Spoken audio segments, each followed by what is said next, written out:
5,000ಕ್ಕೂ ಹೆಚ್ಚು ಜನರು. ಗುರಿ ಒಂದೇ, ಪಾರ್ಶ್ವವಾಯು ಕುರಿತು ಜಾಗೃತಿ ಮೂಡಿಸಲು ಬೆಂಗಳೂರಿನಲ್ಲಿ ಯಶಸ್ವಿಯಾಗಿ ಪಾರ್ಶ್ವವಾಯು ಜಾಗೃತಿ ಓಟ ಆಯೋಜಿಸಿದ್ದ ಅಪೋಲೋ ಹಾಸ್ಪಿಟಲ್. ಬೆಂಗಳೂರಿನ ಅತ್ಯಂತ ಪ್ರತಿಷ್ಠಿತ ಆಸ್ಪತ್ರೆ ಆಗಿರುವ ಅಪೋಲೋ ಹಾಸ್ಪಿಟಲ್ ಸಂಸ್ಥೆಯು ವಿಶ್ವ ಪಾರ್ಶ್ವವಾಯು ದಿನ 2025ರ ಪ್ರಯುಕ್ತ ಜಯನಗರದ ಕಿತ್ತೂರು ರಾಣಿ ಚೆನ್ನಮ್ಮ ಕ್ರೀಡಾಂಗಣದಲ್ಲಿ ಪಾರ್ಶ್ವವಾಯು ಜಾಗೃತಿ ಓಟ ಮತ್ತು ನಡಿಗೆ ಕಾರ್ಯಕ್ರಮವನ್ನು ಯಶಸ್ವಿಯಾಗಿ ಆಯೋಜಿಸಿತ್ತು.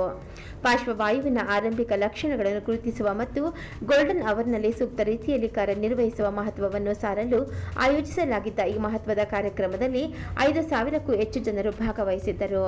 ಈ ಕಾರ್ಯಕ್ರಮದಲ್ಲಿ ವಿಶೇಷವಾಗಿ ನಾಗರಿಕರು, ವೈದ್ಯಕೀಯ ವೃತ್ತಿಪರರು ಮತ್ತು ಸ್ಟ್ರೋಕ್ನಿಂದ ಪಾರಾಗಿ ಬದುಕುಳಿದ ಸಾಹಸಿಗಳು ಪಾಲ್ಗೊಂಡಿದ್ದು, ಒಟ್ಟಾರೆಯಾಗಿ ಈ ಕಾರ್ಯಕ್ರಮವು ಪಾರ್ಶ್ವವಾಯು ಸಮಸ್ಯೆಯನ್ನು ತಡೆಗಟ್ಟಬಹುದು, ಅದಕ್ಕೆ ಸೂಕ್ತ ಚಿಕಿತ್ಸೆ ನೀಡಬಹುದು ಮತ್ತು ಸಕಾಲಿಕ ಚಿಕಿತ್ಸೆ ಒದಗಿಸಿದರೆ ಅವರು ಗುಣಮುಖರಾಗಬಹುದು ಎಂಬ ಸಂದೇಶವನ್ನು ಸಾರಿತು. ಬೆಂಗಳೂರು ನಗರ ಪೊಲೀಸ್ ಆಯುಕ್ತರಾದ ಶ್ರೀ ಸೀಮಂತ್ ಕುಮಾರ್ ಸಿಂಗ್ IPS ಮತ್ತು ಜಯನಗರದ ಶಾಸಕರಾದ ಶ್ರೀ CK ರಾಮಮೂರ್ತಿ ಅವರು ಕಾರ್ಯಕ್ರಮವನ್ನು ಉದ್ಘಾಟಿಸಿದರು. ಈ ಕಾರ್ಯಕ್ರಮದಲ್ಲಿ ಭಾಗವಹಿಸಿದ ಬಹುತೇಕರು 10 ಕಿಲೋಮೀಟರ್ ಓಟ ಮತ್ತು 4.5 ಕಿಲೋಮೀಟರ್ ಗೋಲ್ಡನ್ ಅವರ್ ವಾಕ್ನಲ್ಲಿ ಪಾಲ್ಗೊಂಡಿದ್ದು, ಈ ಕಾರ್ಯಕ್ರಮವು ಪಾರ್ಶ್ವವಾಯು ತುರ್ತು ಸ್ಥಿತಿಗಳಲ್ಲಿ ಸೂಕ್ತ ರೀತಿಯ ಚಿಕಿತ್ಸೆ ಮತ್ತು ತ್ವರಿತ ಪ್ರತಿಕ್ರಿಯೆ ನೀಡುವ ಮಹತ್ವವನ್ನು ಸೂಚಿಸಿತು. ಮೆದುಳಿನ ಕಾರ್ಯಕ್ಷಮತೆಯನ್ನು ಉಳಿಸಲು ಮತ್ತು ಅಂಗವೈಕಲ್ಯವನ್ನು ಕಡಿಮೆ ಮಾಡಲು ಪ್ರತಿ ನಿಮಿಷ ಕೂಡ ಮಹತ್ವದ್ದಾಗಿದೆ ಎಂಬುದನ್ನು ಈ ಕಾರ್ಯಕ್ರಮ ಒತ್ತಿ ಹೇಳಿತು.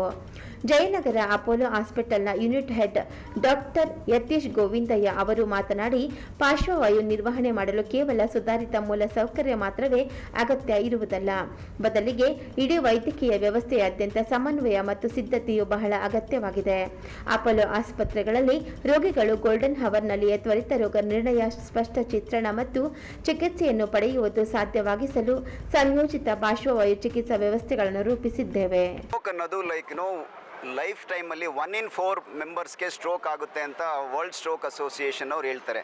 ಅಂದರೆ 1 in 4 ಅಂತಂದರೆ ನಮ್ಮ ದೇಶ 1.4 ಬಿಲಿಯನ್ ಇರೋ ದೇಶದಲ್ಲಿ 1 in 4 ಅಂತಂತಂದರೆ ಇಮ್ಯಾಜಿನ್ ಅದು ಡಿಸೀಸ್ ಬರ್ಡನ್ ಬಗ್ಗೆ ಎಷ್ಟು ಅನ್ನೋದ್ರ ಬಗ್ಗೆ. ಯಾರಿಗಾದ್ರೂ ಸ್ಟ್ರೋಕ್ ಆದರೆ ಅವರು ಕ್ರಾನಿಕ್ ಡಿಸೆಬಿಲಿಟಿ ಇರುತ್ತೆ, ಅವರು ಲೈಫ್ ಲಾಂಗ್ ಅವ್ರಿಗೆ ಓಡಾಡೋಕ್ಕಾಗೋದಿಲ್ಲ, ಮಾತಾಡೋದಕ್ಕಾಗೋದಿಲ್ಲ, ಇದೆಲ್ಲ ಇರುವಾಗ it is utmost for our responsibility to bring awareness in public. I am very grateful for all these 5,000+ people ಜನ ಏನು ಬಂದು ಇವತ್ತು ಸ್ಟ್ರೋಕ್ ರನ್ ಅವೇರ್ನೆಸ್ಸಲ್ಲಿ ಪಾರ್ಟಿಸಿಪೇಟ್ ಮಾಡಿದ್ದಾರೆ. ಅದಕ್ಕೆ ನಾವು ಅಭಾರಿ ಆಗಿರ್ತೇವೆ. At the same time for ದೃಷ್ಟಿ ಮಾಧ್ಯಮ ಮತ್ತು ಆಲ್ ಸೋಷಿಯಲ್ ಮೀಡಿಯಾದಿಂದ ನೀವು ಬಂದು ಈ ಕಾಸ್ನ ಸ್ಪ್ರೆಡ್ ಮಾಡ್ತಾ ಇರೋದಕ್ಕೆ we are very grateful. Most important thing ಏನಪ್ಪ ಅಂತಂದರೆ, ಯಾಕೆ ಇದನ್ನು ಮಾಡ್ತಾ ಇದ್ದೀರಾ ಅಂತಂದರೆ, stroke is still preventable and reversible and curable. ಅಂದರೆ ಪ್ರಿವೆಂಟ್ ಮಾಡೋದಕ್ಕೆ ನಾವೇನು ಇವಾಗ ಅರ್ಲಿ ಮಾರ್ನಿಂಗ್ ಎದ್ದು ಓಡಾಡ್ತಾ ಇದ್ದೀವಿ, ವಾಕ್ ಮಾಡ್ತಾ ಇದ್ದೀವಿ, ಎಕ್ಸಸೈಸ್ ಮಾಡ್ತಾ ಇದ್ದೀವಿ, ಮೆಡಿಟೇಷನ್ ಮಾಡ್ತೀವಿ, ಒಳ್ಳೆ ಹೆಲ್ತಿ ಲೈಫ್ ಸ್ಟೈಲ್ನ ಬಿಲ್ಡ್ ಮಾಡ್ಕೊತೀವಿ. ಆಮೇಲೆ ಹೆಲ್ತಿ ಲೈಫ್ ಸ್ಟೈಲ್ ಅಲ್ದಲೆ no smoking, no drinking and have good sleep of 8 hours ಅಂತ ಹೇಳ್ತೀವಿ. ಇದೆಲ್ಲ ಭಾಳ ಮುಖ್ಯ ಪ್ರಿವೆನ್ಷನ್ ಪಾಯಿಂಟ್ ಆಫ್ ವ್ಯೂ. ಅದ್ರ ಜೊತೆಗೆ once in a year please get your health checkup done. ನಮ್ಮ ಅಪೋಲೋ ಹಾಸ್ಪಿಟ್ಲಿಂದ ಇನ್ನೊಂದು ಏನು ಮಾಡ್ತಾ ಇದ್ದೀವಪ್ಪ ಅಂತಂದರೆ, ಆ್ಯಸ್ ಎ ಪ್ರಮೋಷನ್ ಜನರನ್ನ ವಾಕ್ ಮಾಡೋದನ್ನ ಇನ್ನೂ ಉತ್ತೇಜನ ಕೊಡೋದಕ್ಕೆ, ನೀವು 10,000 ಸ್ಟೆಪ್ ಮಾಡಿದರೆ ನಾವು 20% ಹೆಲ್ತ್ ಚೆಕಪ್ ಡಿಸ್ಕೌಂಟ್ ಕೊಡ್ತೀವಿ. ನೀವು 20,000 ಸ್ಟೆಪ್ ಮಾಡ್ತಾ ಇದ್ದರೆ 30% ಹೆಲ್ತ್ ಚೆಕಪ್ಪಲ್ಲಿ ಡಿಸ್ಕೌಂಟ್ ಕೊಡ್ತೀವಿ. ಅಂದರೆ there has to be a dividend for every effort when people are putting for good healthy lifestyle. ನಮಸ್ಕಾರ.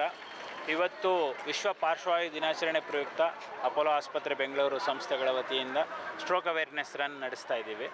ಇದರ ಮೂಲ ಉದ್ದೇಶ ಸಾರ್ವಜನಿಕರಲ್ಲಿ ಪಾರ್ಶ್ವವಾಯು ಬಗ್ಗೆ ಜಾಗೃತಿ ಮೂಡಿಸುವಂಥದ್ದು.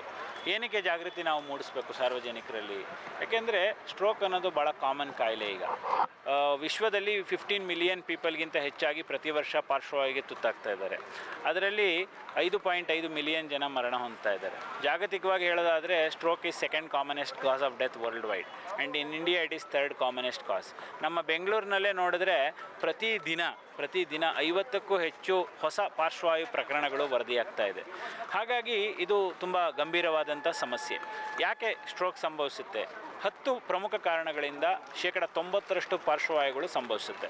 ಮೊದಲನೇದಾಗಿ ಆಕ್ಸಿಲರೇಟೆಡ್ ಹೈಪರ್ ಟೆನ್ಷನ್, ಎರಡನೇದು ಡಯಾಬಿಟಿಸ್, ಮೂರನೇದು ಹೈ ಕೊಲೆಸ್ಟ್ರಾಲ್, ನಾಲ್ಕನೇದು ಹಾರ್ಟ್ ಅಟ್ಯಾಕ್ ಅಥವಾ ಹಾರ್ಟ್ ಪ್ರಾಬ್ಲಮ್ಸ್, ಐದನೇದು ಏಟ್ರಿಯಲ್ ಫಿಬ್ರಿಲೇಷನ್ ಅಂದರೆ ಹಾರ್ಟ್ ಬೀಟ್ ವೇರಿಯೇಷನ್ನು, ಆರನೇದು ಸ್ಮೋಕಿಂಗ್, ಏಳನೇದು ಆಲ್ಕೋಹಾಲ್ ಇಂಟೇಕ್, ಎಂಟನೇದು sitting or sedentary lifestyle, 9ನೇದು ಒಬೆಸಿಟಿ, 10ನೇದು ಕತ್ತಿನ ರಕ್ತನಾಳ ಹೆಪ್ಪುಗಟ್ಟಿ ಪಾರ್ಶ್ವವಾಯು ಸಂಭವಿಸುವಂಥದ್ದು. ಮತ್ತು ಬೇರೆ ಬೇರೆ ಕಾರಣಗಳು ಅಂದರೆ ಗೊರಕೆ ರೋಗ ಎಲ್ಲ ಜಾಸ್ತಿ ಇದ್ದವ್ರಿಗೂ ಸ್ಟ್ರೋಕ್ ಸಂಭವಿಸೋ ಸಾಧ್ಯತೆ ಇರುತ್ತೆ. ಇದು ಜನರಲ್ ಪಬ್ಲಿಕ್ಕಲ್ಲಿ ಈ ಸ್ಟ್ರೋಕ್ ಅಥವಾ ಪಾರ್ಶ್ವವಾಯು ಬಗ್ಗೆ ಅವೇರ್ನೆಸ್ ಮೂಡಿಸೋಕ್ಕೋಸ್ಕರ ಮಾಡಿರೋಂಥ ಒಂದು ಒಳ್ಳೆ ಪ್ರೋಗ್ರಾಮ್ ಅಂತ ಹೇಳ್ಬೋದು. ಇದರಲ್ಲಿ ಸುಮಾರು 5,000ದಿಂದ 6,000 ಜನ ಭಾಗಿಯಾಗ್ತಾ ಇದ್ದಾರೆ. 10K ರನ್ ಇರಲಿ, 5K ರನ್ ಇರಲಿ, ಈ ಥರ ವೇರಿಯಸ್ ಪ್ರೋಗ್ರಾಮ್ಸ್ಗೆ ಪಾರ್ಟಿಸಿಪೆಂಟ್ಸ್ ಬೇರೆ ಬೇರೆ ಕಡೆಯಿಂದ ಬಂದಿದ್ದಾರೆ. ಇದು ಪಾರ್ಶ್ವವಾಯು ಅನ್ನೋಂಥದ್ದು ತುಂಬ ಕಾಮನ್ ಪ್ರಾಬ್ಲಮ್ಮು. ರಕ್ತದೊತ್ತಡ, ಶುಗರು, ಸ್ಮೋಕಿಂಗು ಹಾಗೂ ಲೈಫ್ ಸ್ಟೈಲ್ ಡಿಸೀಸಸ್ಸಿಂದಾಗಿ ಈ ಸ್ಟ್ರೋಕ್ ಇದ್ದು ಇನ್ಸಿಡೆನ್ಸ್ ಜನರಲ್ ಪಬ್ಲಿಕ್ಕಲ್ಲಿ ಇನ್ಕ್ರೀಸ್ ಆಗ್ತಾ ಇದೆ. ಇದರ ಬಗ್ಗೆ ನಮಗೆ ಅರಿವು ಮೂಡಿಸಿದ್ರೆ ನಾವೊಂದು 80 to 90% ಆಫ್ ದ ಸ್ಟ್ರೋಕನ್ನು ನಾವು ತಡೆಗಟ್ಟಬಹುದು. ನಾವು ಸ್ಟ್ರೋಕ್ ಅವೇರ್ನೆಸ್ ರನ್ ಅಂತ ಒಂದು ಕಂಡಕ್ಟ್ ಮಾಡ್ತಾ ಇದ್ದೀವಿ. ಇದಕ್ಕೆ 5,000+ ಜನ ಕಮ್ಯುನಿಟಿಯಿಂದ, ಸ್ಕೂಲ್ ಚಿಲ್ಡ್ರನ್ನಿಂದ 60+ ಇಯರ್ಸ್ವರೆಗೂ ಎಲ್ಲರೂ ಬಂದು ರನ್ ಮಾಡಿದ್ದಾರೆ. 5 kilometers 10 kilometers ರನ್. ನಾವು ಯಾಕೆ ಇದು ಮಾಡ್ತಾ ಇದ್ದೀವಿ ಅಂದರೆ to create awareness and to make sure everyone is aware. ನಮ್ಮದು ಒಂದೇ ಒಂದು ರಿಕ್ವೆಸ್ಟ್ ಇದೆ ಎಲ್ರಿಗೇನು. 1, change your lifestyle, no smoking, no drinking. 2, create awareness about stroke, know the symptoms of stroke, find out when somebody, when they are having a speech slurring, that means they might be having a stroke. Number 3, take them to a nearby hospital which is stroke ready and which can give the full cure. So this, I request all of you to share with 3 people, 1 social media, 1 relatives, 1 friends, right? So ಇದು ನೀವು ಮಾಡಿದರೆ ಎಲ್ರಿಗೂ ಅರ್ಥ ಆಗುತ್ತೆ stroke ಬಗ್ಗೆ.